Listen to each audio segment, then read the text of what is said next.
मुंह पर हम पर लगाइए। हाँ अस्सलाम वालेकुम रहमतुल्लाहि व बरकातहू।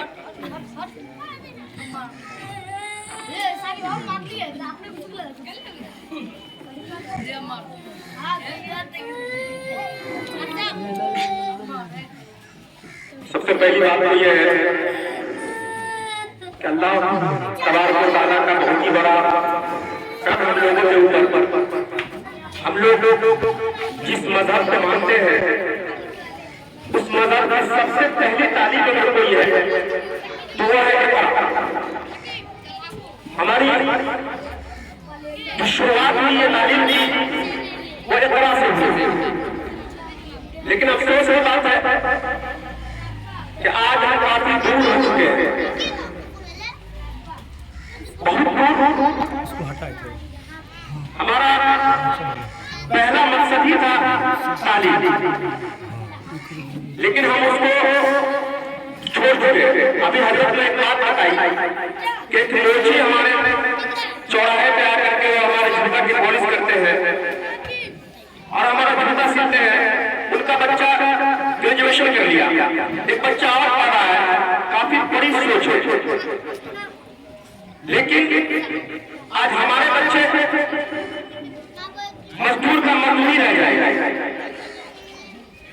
हमारे मुसलमान की जो बस्ती है, चाहे वो झगड़वा हो या सिमरी, सबसे पहले तो मैं हमें से कहूंगा ये तालीमी बिलारी जो है वो सिर्फ झगड़वा तक के सीमित ना रहे, बल्कि बगल की बस्ती आपकी सिमरी है, सिमरी को भी शामिल किया जाए और साथ ही साथ बगरा से उसको भी शामिल किया जाए और कुमार को भी शामिल कर लिया जाए तो और बेहतर होगा। हमारी दरखास्त हजरत से,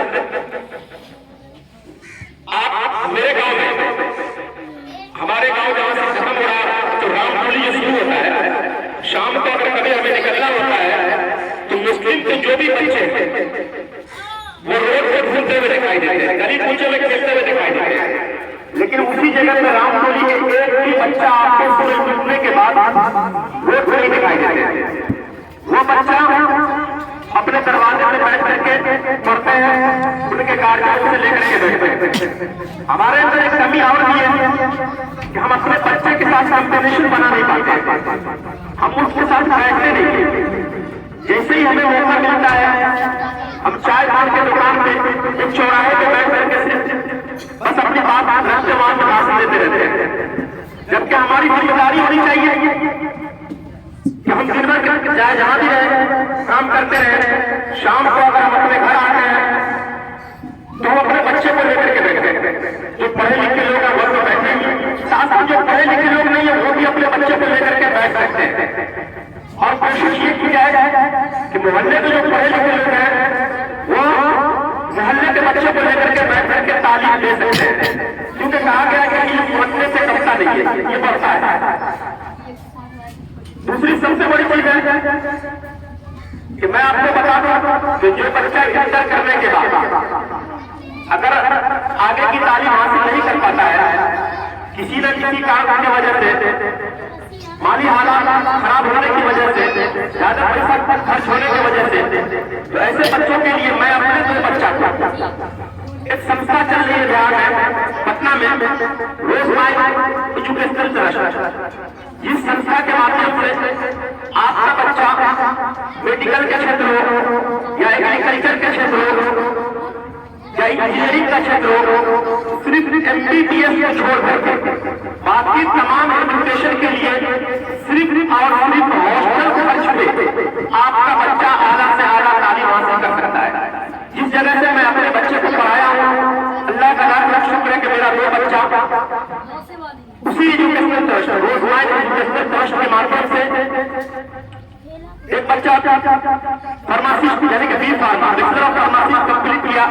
अल्लाह के लाख शुक्र है कि लखनऊ से उसने किया और कॉलेज से ही कंपनी पर सिलेक्शन पे गया, अच्छा पैकेज पे भी काम कर रहा है नोएडा में। 29 जून को लास्ट तो फाइनल पेपर था, 1 जुलाई को कंपनी आई और उसको 4 जुलाई के साथ ज्वाइनिंग करने के लिए 4 जुलाई 2024 को नोएडा में जाकर ज्वाइनिंग किया और अल्लाह के तरह बेहतर काम कर रहा है। दूसरा बच्चा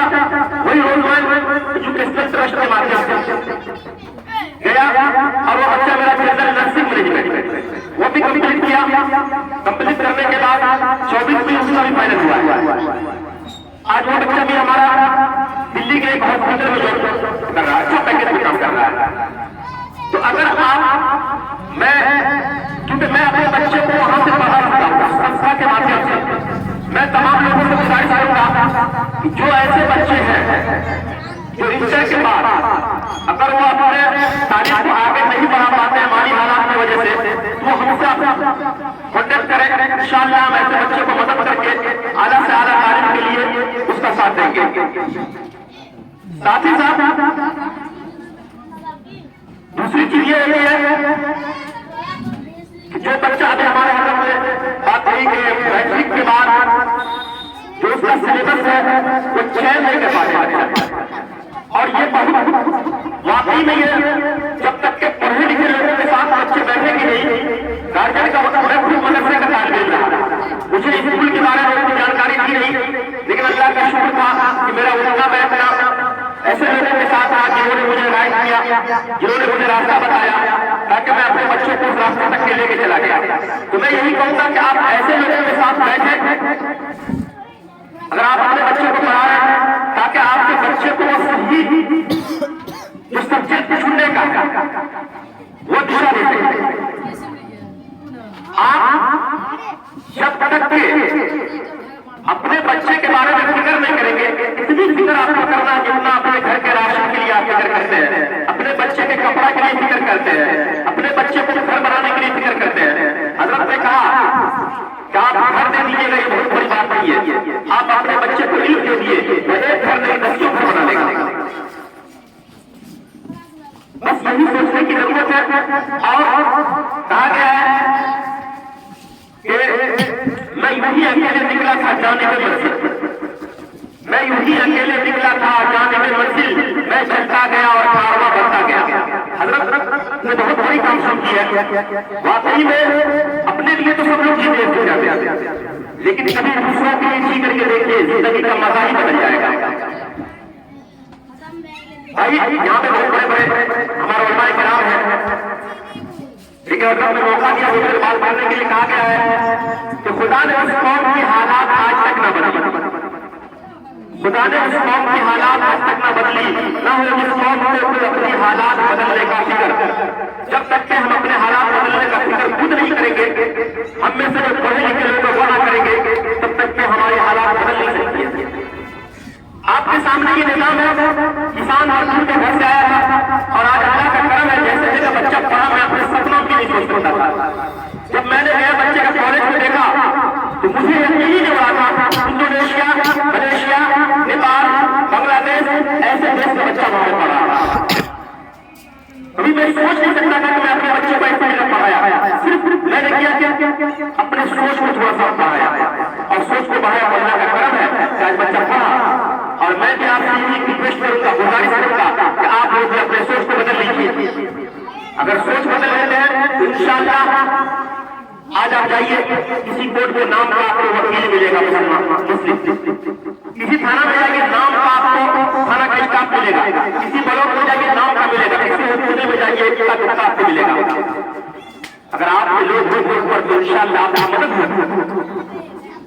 तो मैं ज्यादा बात नहीं करूंगा, इसी बात के साथ क्योंकि हमारे मैं अपनी बात को खत्म करता हूँ। अस्सलाम वालेकुम।